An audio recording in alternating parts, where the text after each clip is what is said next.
여러분 안녕하세요. 대한민국 기업 열전. 이번은 대한민국 경제의 수출 대박 이야기입니다. 1960년 4.19 민중봉기로 이승만 대통령이 하야했습니다. 뒤를 이어서 장면 정권이 들어섰지만 시위는 끊이지 않았고 사회 혼란은 갈수록 심해졌습니다. 언제 다시 김일성이 재침할지 알 수 없는 상황에서 1961년 5월 16일 박정희 소장이 이끄는 일단의 장교들이 장면 정부를 내쫓고 정권을 잡았습니다. 이 군사정부의 목표 자립경제였습니다. 미국 원조 없이도 살 수 있는 나라를 만드는 것, 그걸 하고 싶었던 거죠. 그래서 발전산업을 비롯해서 전기 만드는 거예요. 또 비료, 또 시멘트, 종합제철, 조선소, 자동차 이런 중화학 분야 전 분야에 걸쳐서 공장 건설을 하겠다고 야심찬 계획을 세웠던 거죠. 돈이 있어야 되지 않겠습니까? 그래서 필요한 자금을 마련하기 위해서 은행을 국유화했습니다. 그리고 통화개혁을 실시를 했어요. 이 통화개혁을 하게 되면 숨어있던 돈들이 다 나와올 거다. 그걸 거두어서 이거를 산업자금으로 쓰면 되겠다. 이런 계산을 한 거예요. 하지만 정말 어리석은 생각에 불과했던 거죠. 워낙 가난한 나라기 때문에 나올 돈도 별로 없었던 거고, 그런 한국 돈을 가지고 뭘 써봐야 산업화 자금이라고 하는 것은 마련이 될 수가 없는 거였어요. 오히려 금융만 완전히 엉망진창 다 얼어붙는 그런 혼란만 초래됐던 것이죠. 부정축제자 명목으로 기업인들도 다 잡아들였습니다마는 그렇게 하면 인기도 얻고 또 그들이 쌓아놓고 있던 돈도 걷어들일 수 있다고 생각했던 거죠. 그것 또한 해결책이 될 수가 없었던 거예요. 사실은 필요한 거는 단순한 돈이 아니고요. 원화, 환 이런 게 아니라 필요한 거는 달러, 엔화 같은 외국 돈들이 필요했던 거죠. 그리고 기술, 마케팅 노하우 같은 것들, 이런 것들이 필요했던 거예요. 그래서 처음에 이런 시행착오를 거치면서 그걸 깨닫게 됐던 거예요. 그러던 차에 눈이 번쩍 뜨이는 사건이 터졌습니다. 1962년 말부터요, 수출이 늘어나기 시작한 거예요. 정말 뜻밖의 철강, 합판, 면포 이런 것들이 수출이 급격히 늘었습니다. 이 서울대 이영훈 교수님 해석에 따르면 이승만 시절에 만들어놨던 그 공장들에서 생산이 됐는데 팔리지가 않았던 거죠. 그거를 해외에다가 어떻게 팔려고 노력을 했는데 그게 드디어 팔려나가기 시작했다는 겁니다. 수출의 가능성을 확인하게 됐던 거죠. 그래서 박정희 대통령도 원래 이 수출주도 이런 생각이 없었어요. 그런 생각은 도대체 이거는 전통적인 선비들, 군인들, 또 식민지 생활을 겪었던 사람들은 그런 사고를 가질 수가 없는 겁니다. 그건 말이 안 되는 거예요. 기본적으로 가졌던 것은 수입 대체인 것이죠. 일본에서 일본 제품들을 갖다가 쓰는 거, 이거를 우리가 스스로 만든다. 이런 게 기본적인 사고로 깔려 있는 겁니다. 그건 수입 대체 산업화인 거죠. 그런데 수출이 되네, 수출이 늘어나네, 그러니까 달러가 들어오네, 이거를 62년 만에 경험을 하게 됐던 거 아닙니까? 굉장히 학습 속도가 빠른 사람이 바로 박정희라는 사람이었고, 그래서 여기서 수출 드라이브 정책으로 급격하게 전환을 하게 되는 겁니다. 그래서 수출을 늘리려면 어떻게 해야 되느냐?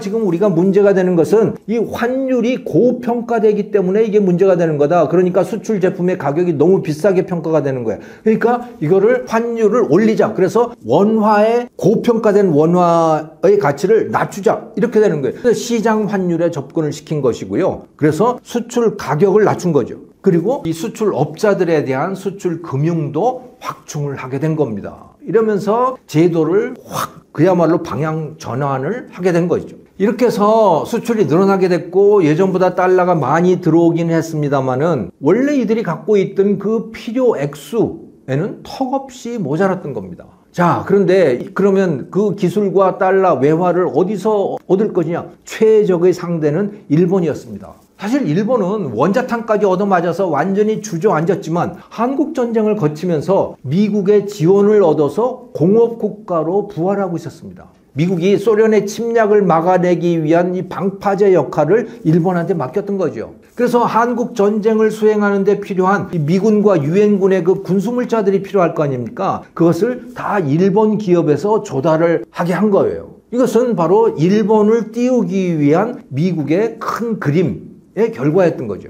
그리고 일본 기업들에게 첨단 기술과 또 그들이 갖고 있는, 미국이 갖고 있는 노하우들도 아낌없이 제공을 했습니다. 그러면서 일본의 산업과 기업들은 하루가 다르게 발전을 해갔던 거죠. 그러다가 보니까 일본의 인건비가 올라갈 거 아닙니까? 그래서 이 또 중화공업화로 본격적으로 이제 전환을 하게 된 거예요, 일본도. 그러니까 처음에 돈을 벌었던 이 섬유, 봉제, 뭐 가발 같은 거 이런 경공업들은 이게 다 대만, 동남아 같은 곳으로 아웃소싱을 하게 된 거죠. 그래서 일본 기업들이 대만과 동남아로 투자를 하게 된 거예요. 하청 같은 방식으로. 그래서 이 나라들, 대만, 동남아 같은 나라들도 일본이 발전 과정에 동승을 하기 시작했던 겁니다.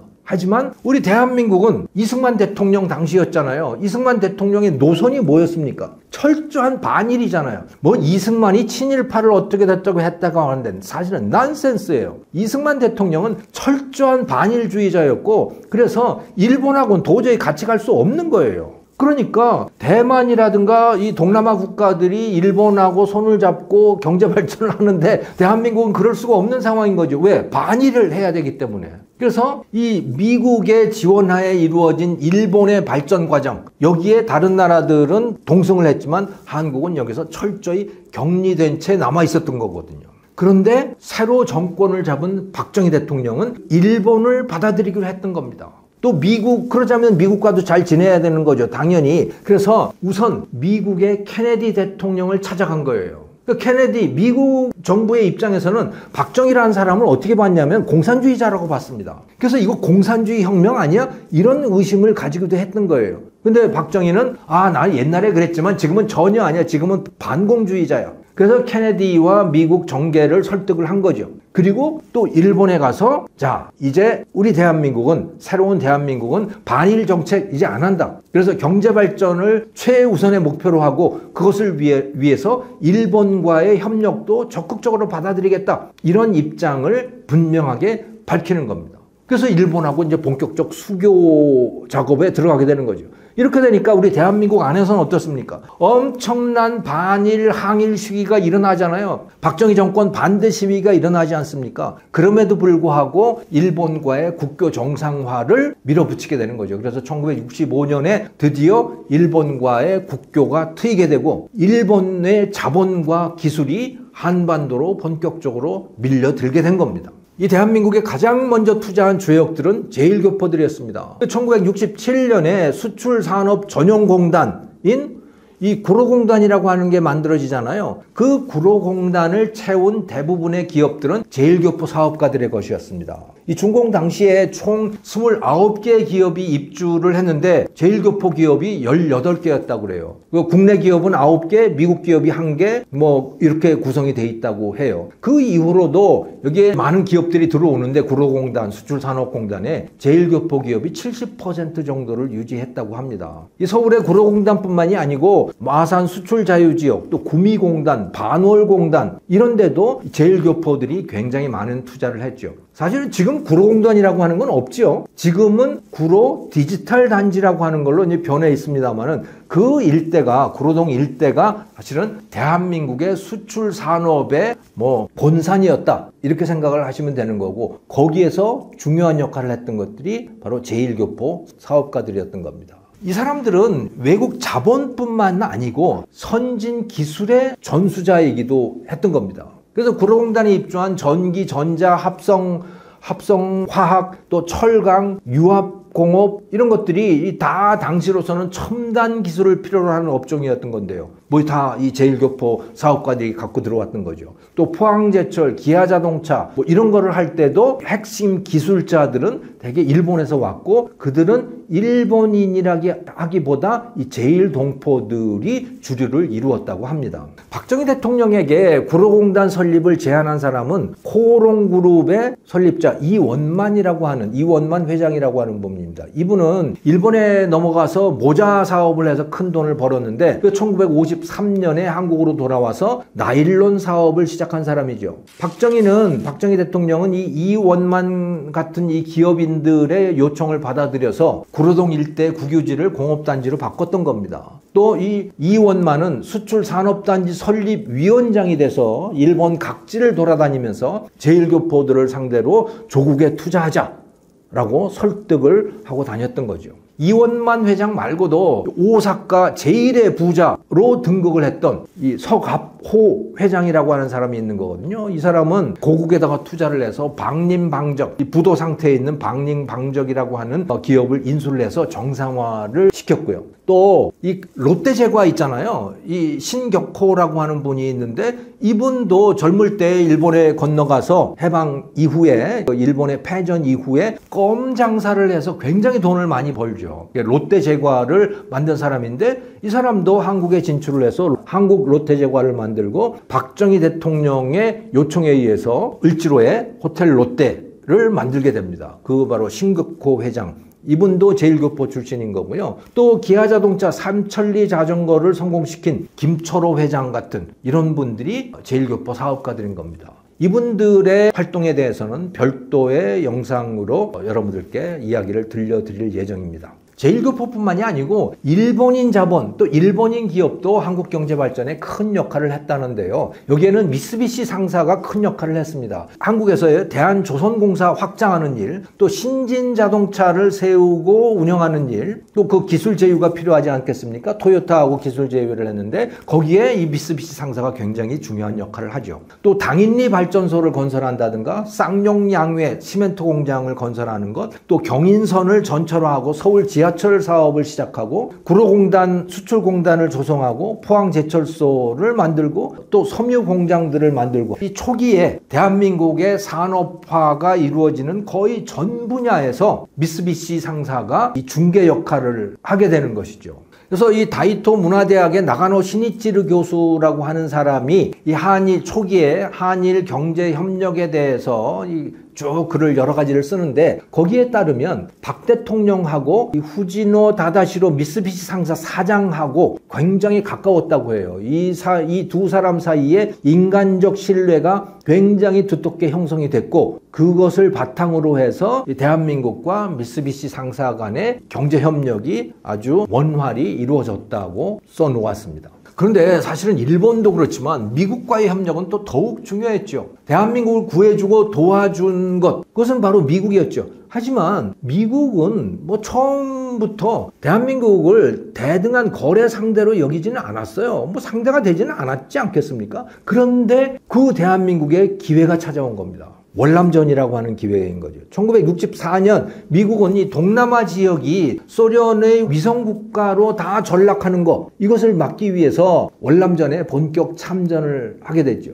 하지만 아주 난처한 지경에 처하게 됐습니다. 왜? 다른 미국의 동맹국들이 다 이 월남에서의 전쟁을 다 외면을 한 거예요. 왜냐하면 미국의 입장에서는 소련의 팽창을 막는 전략의 일환이었지만 베트남 사람의 입장에서는 그게 아닌 거예요. 이 베트남 지역을 장악하고 있던 세력이 누굽니까? 그게 프랑스잖아요. 프랑스의 식민지였던 거거든요, 여기는. 그러면 베트남 사람들의 입장에서는 무슨 일을 하겠어요? 당연히 독립투쟁을 하겠죠. 자기들을 점령하고 있는 프랑스인들을 내모는 투쟁을 하지 않겠어요? 그게 바로 베트남 사람들의 전쟁이었던 겁니다. 그런데 그것을 위해서 이 베트남 호치민 이 세력은 소련의 지원을 받았던 거죠. 근데 미국의 입장에서는 그게 이제 소련을 막기 위한 일이지만 베트남 사람의 입장에서는 독립투쟁이었던 거예요. 근데 그것을 이 프랑스가 다 거의 쫓겨날 상황이었는데 미국이 들어와서 베트남 사람들의 독립투쟁을 막고 나선 겁니다. 그러니까 별로 명분이 없었던 거죠. 그래서 미국의 동맹국들이 다 이 전쟁을 외면을 했던 거예요.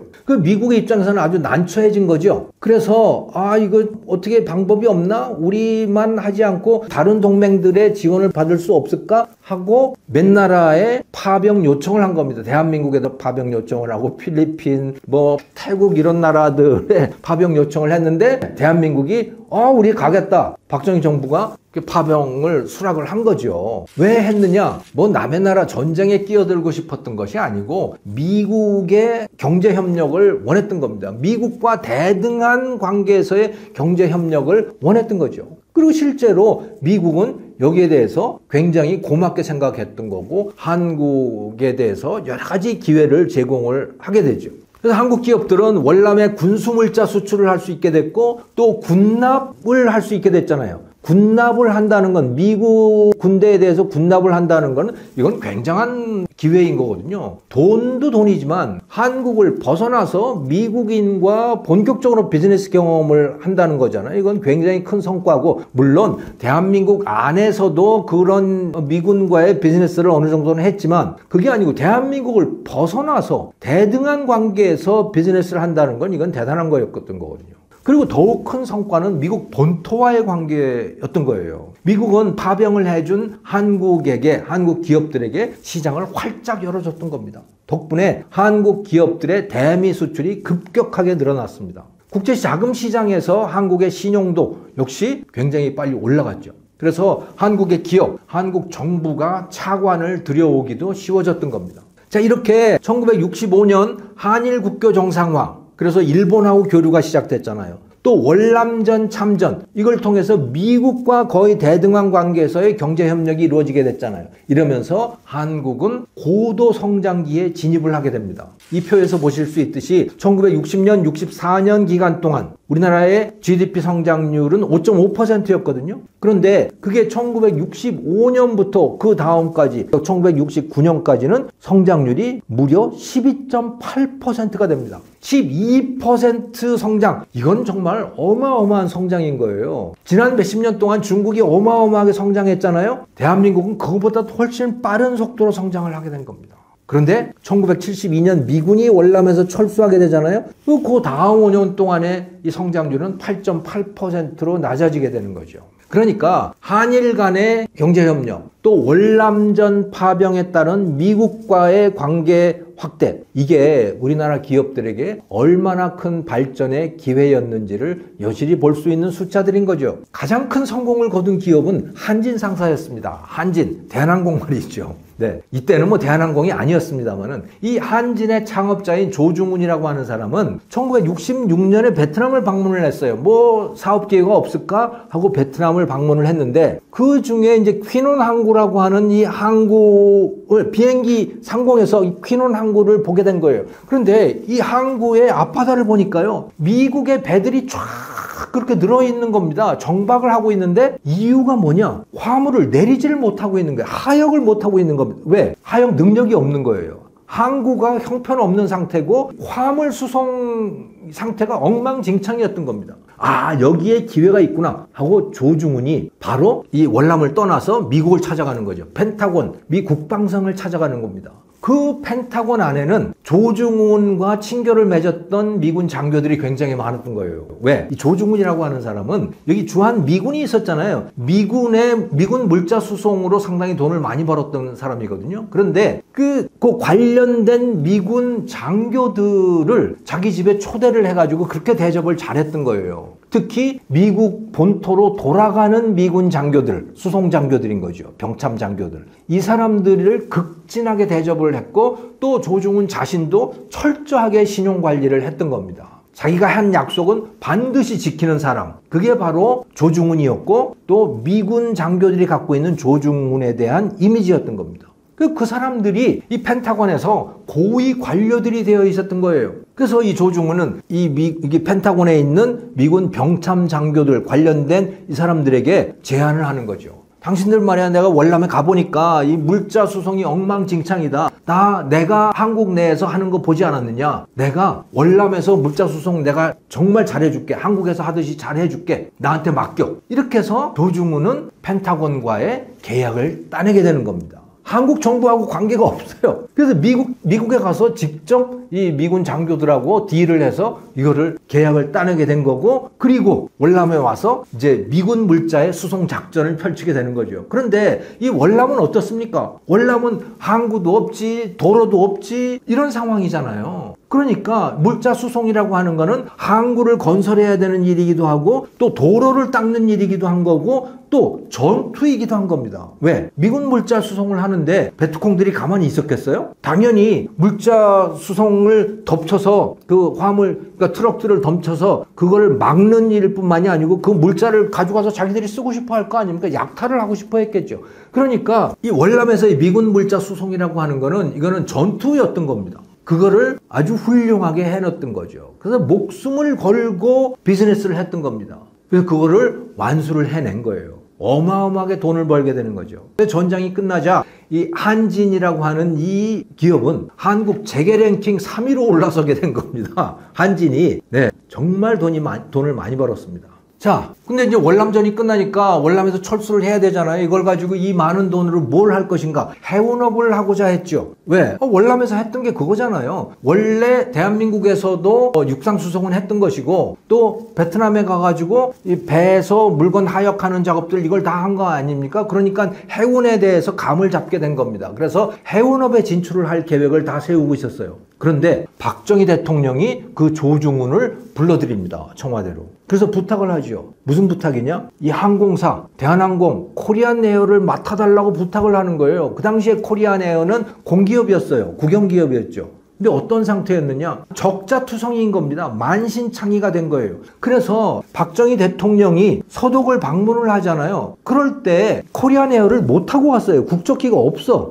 루프트한자를 타고 정말 창피한 그런 상황이었거든요. 그래서 조중훈을 불러다가 이거 좀 맡아주시오. 당신이 맡아서 좀 이 국적기를 좀 만들어주세요. 라고 부탁을 하는 거죠. 조중훈의 입장에서는 또 이 한진의 임원들의 입장에서는 난감한 상황인 겁니다. 아니 저 적자투성이 저거를 맡아서 저걸 어떻게 하란 말이야. 그리고 이 한국이라는 나라에서 도대체 무슨 비행기가 필요하겠어. 시장도 얼마 안 되잖아. 저걸 해서 어떡하지? 정말 고민이었던 거죠. 하지만 그 대통령의 청을 받아들입니다. 사실 박정희 대통령이 뭐 해달라고 부탁을 하는데 거절할 수 있는 사람은 누구도 없었던 거죠. 그 당시에. 그래서 그 공기업이었던 국영기업이었던 코리안에어를 맡아서 이제 키우게 되는 겁니다. 그게 대표적인 국적항공사, 우리나라의 국적항공사인 대한항공의 본격적인 출발이 보면 되는 거죠. 그리고 뭐 대한민국이 세계로 뻗어나가면서 대한항공도 그렇게 커갔다고 보시면 되는 겁니다. 자, 그래서 이제 한진이 돈 버는 이야기를 말씀을 드렸는데 건설 회사들도 베트남에서 돈을 많이 벌었어요. 현대건설은 이 캄란만 지역에 항만공사를 하면서 돈을 많이 벌었고 또 신도시공사도 여기서 했습니다. 그래서 뭐 거의 2천만 달러를 수주를 했다고 해요. 뭐 대림건설 같은 데도 돈을 많이 벌었죠.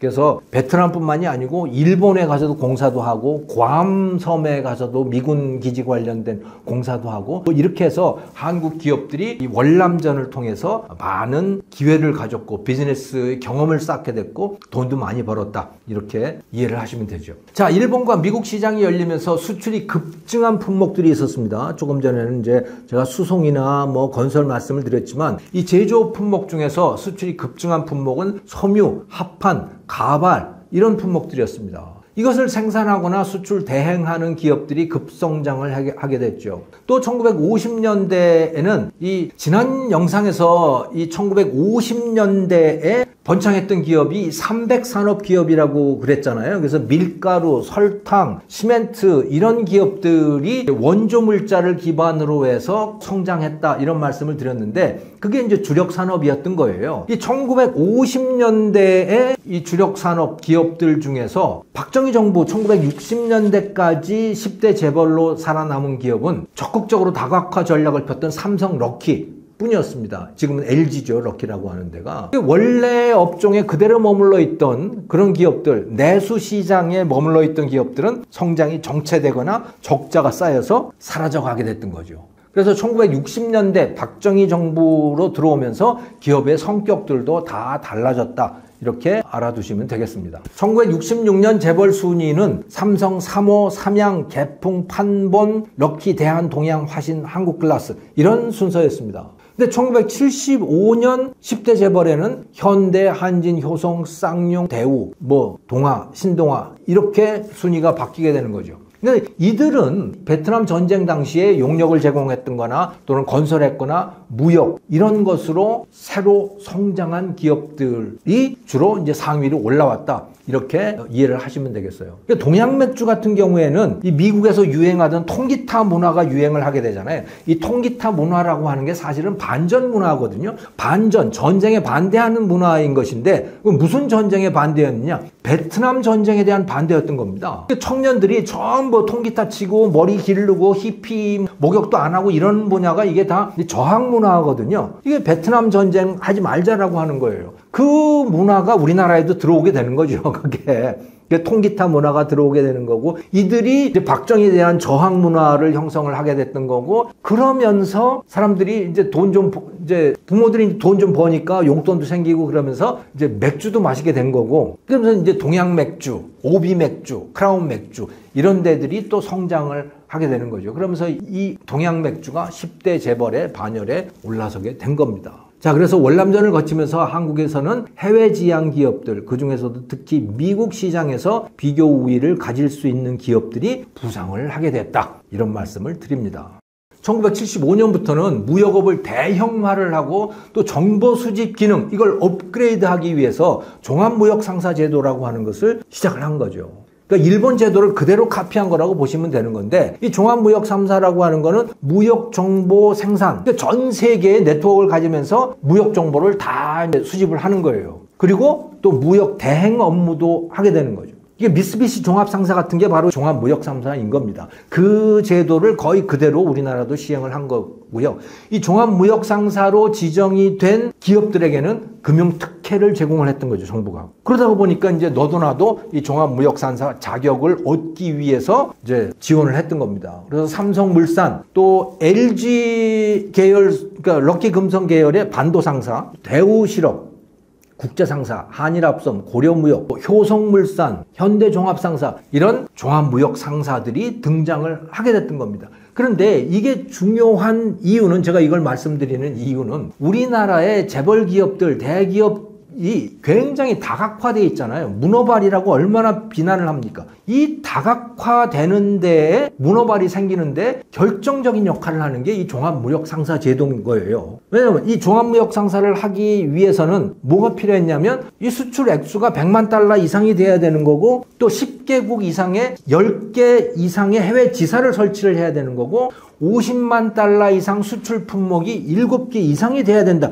이런 조건들이 있는 거거든요. 그러니까 굉장히 다양한 수출 품목을 수출을 해야 되는 거예요. 자, 그렇게 하자니 남의 회사의 물건을 받아서 그 수출 대행만 하는 걸 가지고는 이게 잘 안 되는 거죠. 이런 요건을 충족시키기가 굉장히 어려운 거예요. 그럼 어떻게 해야 되느냐? 남의 회사들을 다 인수를 해서 그걸 자기 수하에 둬야 되는 겁니다. 그래야 뜻대로 마음대로 그 공장이 가동이 되지 않겠어요. 그걸 가지고 수출을 할 수가 있는 거죠. 이렇게 하다가 보니까 이 종합무역상사 를 갖고 있는 기업들은 다양한 업종의 계열사들을 가질 수밖에 없게 된 거예요. 그게 소위 문어발이라고 불리는 한국의 재벌 체제가 형성되는데 굉장히 중요한 역할을 하게 되는 것이죠. 그런데 한국 경제의 급성장을 가능하게 해준 이 국제적인 움직임, 즉 월남전이라고 하는 것, 또 일본과의 경제협력, 이 국제적인 움직임은 또 다른 한편으로는 북한을 움직여서 우리를 아주 위태롭게 하기 시작했습니다. 김일성은 박정희 암살을 위해서 특수부대원을 난파를 했죠. 또 미국의 정보함을 납치를 하기도 했어요. 1968년입니다. 그런데 미국은요, 여기에 대해서 반격을 하기는커녕 오히려 아쉬운 소리를 해가면서 북한과 협상을 하겠다고 나섰고, 오히려 미군 철수를 선언을 하게 됩니다. 이러니까 우리나라도 큰일 났잖아요. 우리나라가 부랴부랴 예비군도 만들고 학교에서, 고등학교, 대학교에서 교련 훈련도 시작을 하고 그렇게 했습니다만은, 근데 문제는 무기가 없는 거예요. 우리나라는 무장을 할 수 있는 무기가 없는 거예요. 그래서 교련, 예비군 이런 거 할 때 예비군은 카빈, 2차 대전 때 쓰던 그 카빈 총을 썼던 거고요. 교련 훈련할 때는 뭘로 했어요? 저도 기억이 납니다만 목총 가지고 있어요. 목총. 무기가 없으니까요. 그러니까 이제 우리나라의 무기 생산이 절실하게 필요해졌던 거죠. 그것을 하자면 우리 경제의 성격도 완전히 달라져야 했던 겁니다. 여기서부터의 이야기는 다음 편에서 이어가겠습니다. 시청해 주셔서 감사합니다.